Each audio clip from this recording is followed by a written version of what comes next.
Hi guys! Welcome back to my YouTube channel. Sa mga bagong pasok pa lang po sa aking channel, my name is Melvin at welcome po kayong lahat.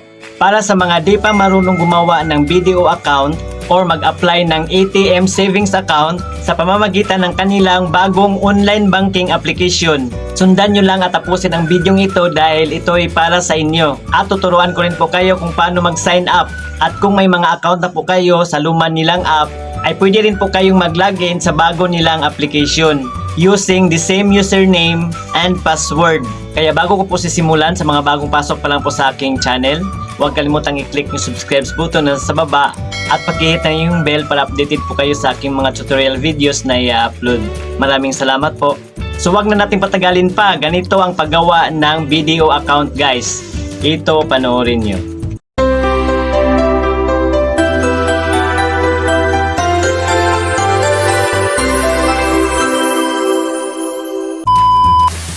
So ayan po, sa mga wala pang online application sa BDO katulad ko, ay dadaan muna tayo sa Play Store para i-download yung app at i-search lang natin BDO Online. So ito po yung bagong application nila guys, itong BDO Online. I-click lang natin ito ng ating ma-install. So ito na po, BDO Online by BDO Unibank Incorporated. So i-click lang natin itong install. So ayan po, downloading na po siya. So ayan po, installed na po siya guys. Bubuksan na natin. Click lang natin itong allow. Click while using the app. At dahil mag-a-apply pa po tayo at gagawa pa po tayo ng account, pindutin lang natin itong open a BDO account dito sa pinakababa. Discover the right account for you. So i-scroll down lang natin guys. Explore accounts. So may dalawa po tayong pagpipilian guys kung ano po ang a-applyan natin. Savings account ba or checking account. Dahil savings yung content natin ngayon, pinutin lang natin itong savings. At dito naman sa savings, may tatlo po tayong pagpipilian. Passbook savings, ATM savings at Kabayan Piso savings. At dahil ATM savings yung a-applyan natin ngayon, pindutin lang natin itong open an account dito sa ATM savings. Before you proceed, take time to review these 5 safety reminders and tips. So kayo na lang pong bahalang magbasa niyan guys. Pagkatapos nating basahin, i-click na natin itong okay, I understand.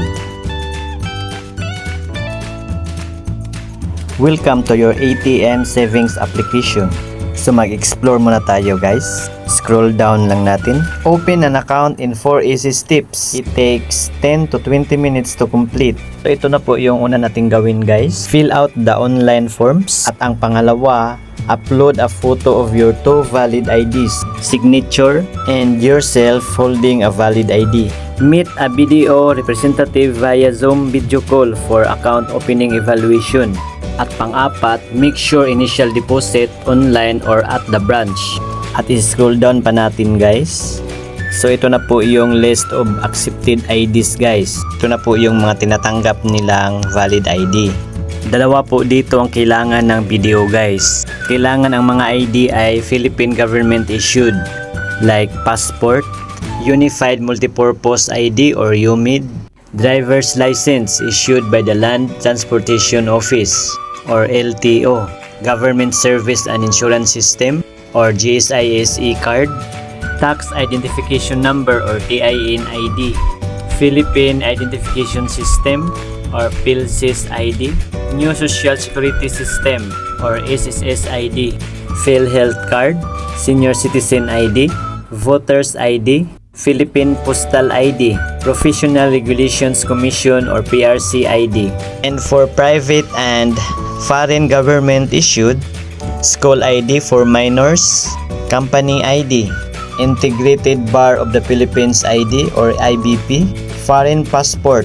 Provide English translation and address in the Philippines.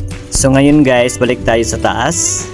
Para makapagsimula na po tayong mag-apply, i-click lang natin itong Start Application. At paalala lang po guys, Kailangan po dito while mag-apply tayo ay malakas po ang ating internet connection para hindi po tayo matagalan sa pag-fill up ng form. Are you an existing BDO customer? At dahil mag-a-apply pa po tayo, i-click lang natin itong no. So ito na po yung first page nating fill upan, ang ating personal information. So nagsisimula sa ating pangalan, middle name, last name, suffix, junior ba kayo, senior, or the third, the second, etc. And then ang ating personal mobile number, ang ating personal email address, at ang ating home landline number kung meron po. At pagkatapos po nating mapilapan, isulat po natin itong code dito guys. Gayahin lang po natin ito guys. At pagkatapos nyan, i-click natin itong next. So may note dito guys. I-double check daw natin yung nilagay nating information dito guys sa first page para siguradong tama yung nilagay natin. Dahil hindi na raw tayo pwedeng makabalik sa page na ito para mag-edit. I-click lang natin itong X. I-click lang natin itong X kung gusto pa nating i-double check. Pero kapag okay na, i-click lang natin itong okay. Pagkatapos nyan, hintayin natin yung one-time password or OTP na sinend ng BDO sa ating mobile number na inirehistro. At pagkatapos nyan, i-click natin itong submit.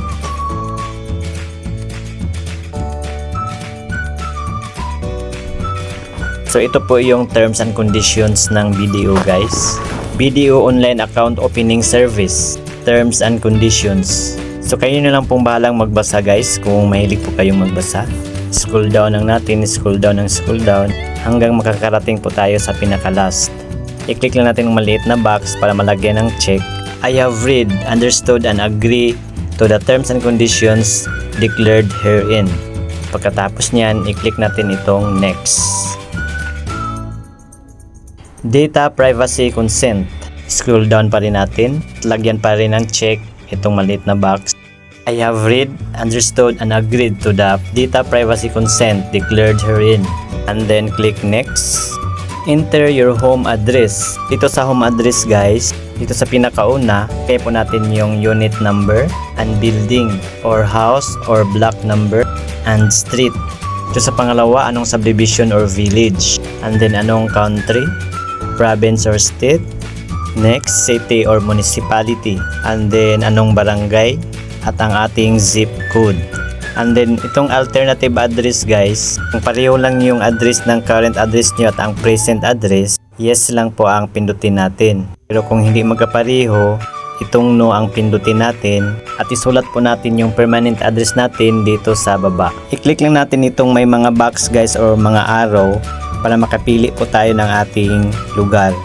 Pagkatapos natin ma-fill upan, i-click natin itong next sa baba. Enter your personal details. So ilagay po natin dito yung buwan, pitsa at taon ng ating kapanganakan. Saang bansa po tayo ipinanganak. Next po ang ating kasarian. Next ang ating civil status at ang ating citizenship or ang ating nationality. I-click pa rin natin yung mga arrow or mga box para makapili po tayo ng ating i-fill up. And then ilagay po natin dito ang ating SSS or GSIS number, TIN.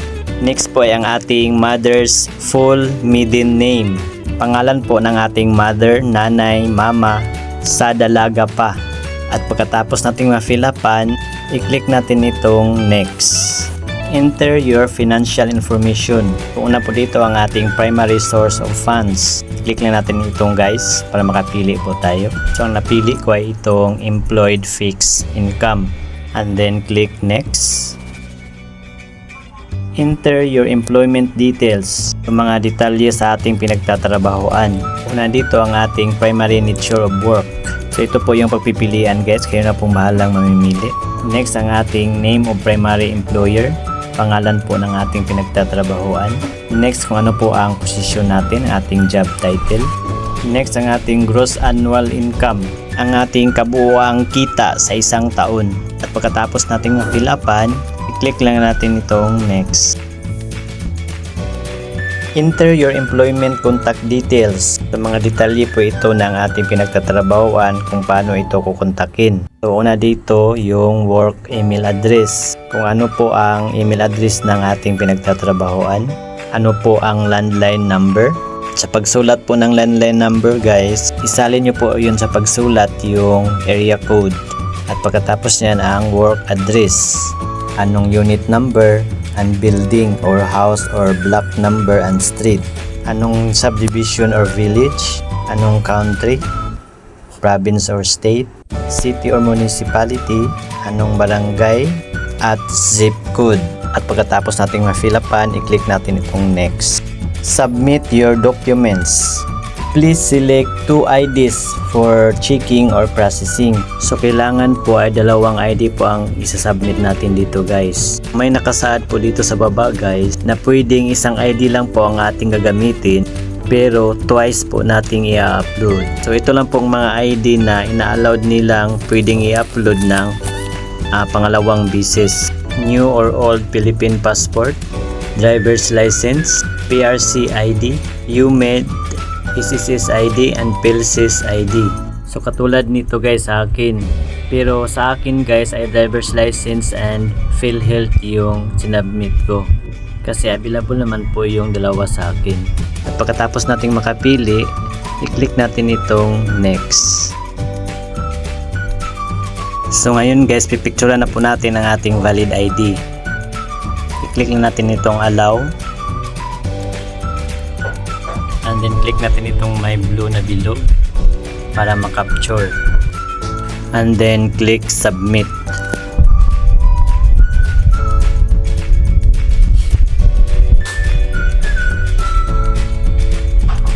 Next, mag-prepare na po tayo para i-scan ang ating mukha. I-click na natin itong scan face. Mabilisan lang ito guys dahil automatic po itong mag-scan. I-blink lang natin ang ating mga mata. At automatic na po siyang mag-capture. Next po guys ay i-upload na po natin ang ating second ID. Yung pangalawa nating i-submit. Katulad sa akin yung aking PhilHealth.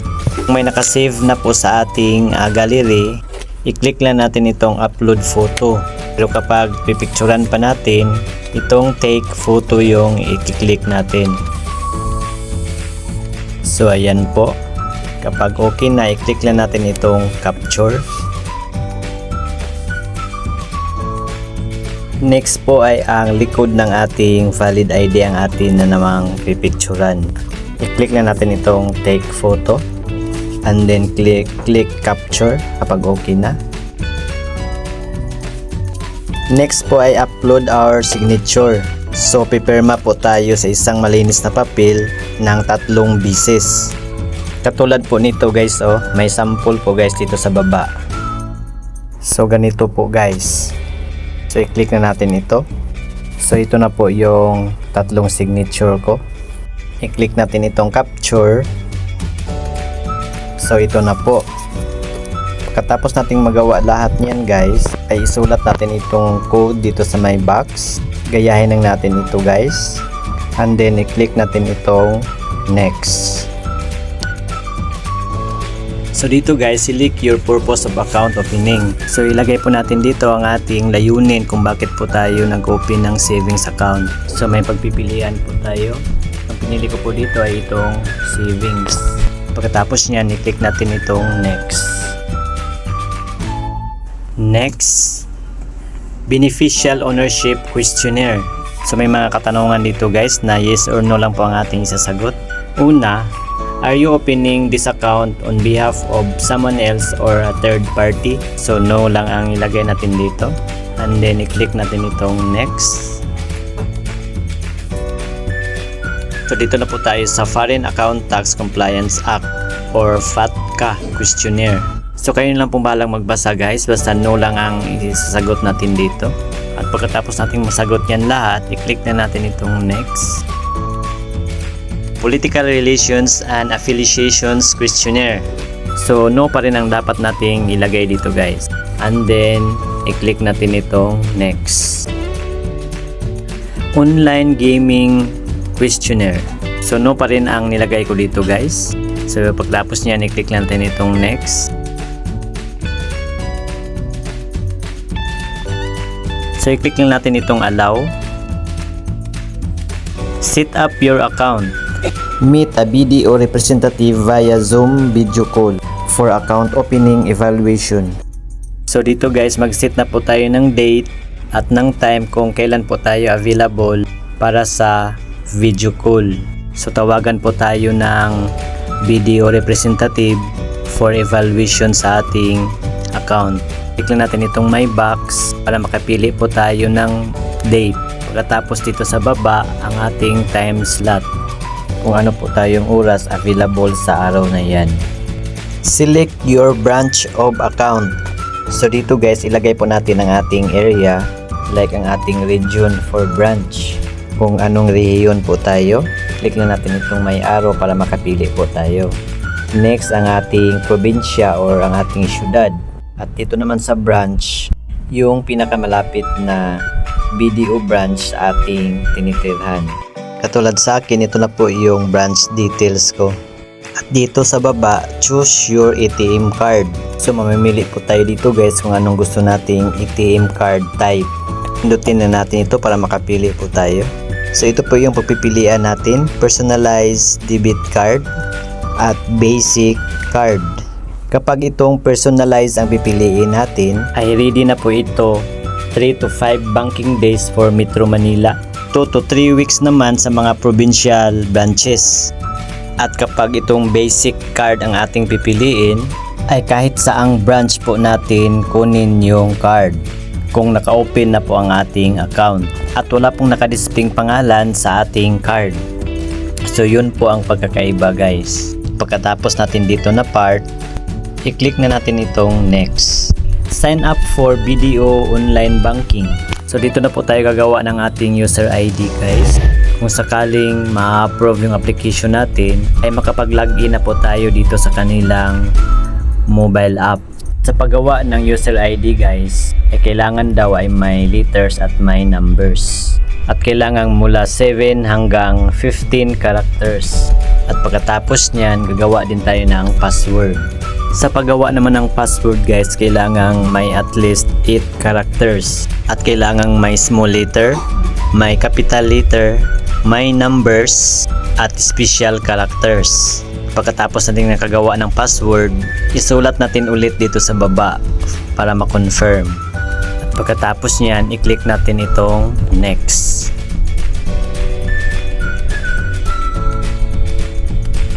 Confirmation of submission.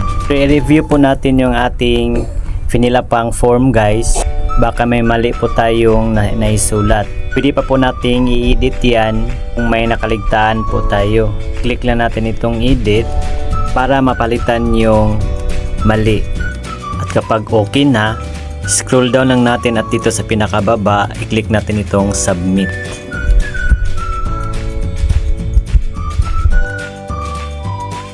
Your application has been submitted. So ito po yung ating reference number. We will check your application and inform you of its status through email and SMS.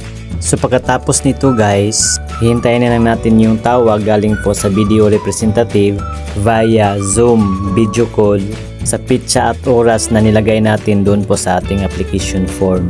I-update ko lang po kayo sa susunod kong tutorial video about po sa BDO ATM Savings Opening. So yun lang po guys. Salamat.